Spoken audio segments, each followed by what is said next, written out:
тези характеристики, които ви изброих, както сега ще видите останалите, следва да са на лице минимум 6 месеца от момента, в който специалистът диагностицира.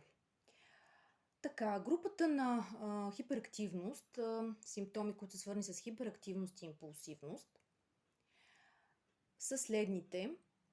Човек често шава, когато е седнал или легнал, мърда крайници, ръце и крака, потупва с пръсти, барабанене по масата, например.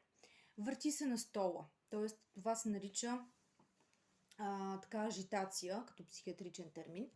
Човек често става от стола, когато се изисква да стои на него, например на изпит или в някакъв официален разговор.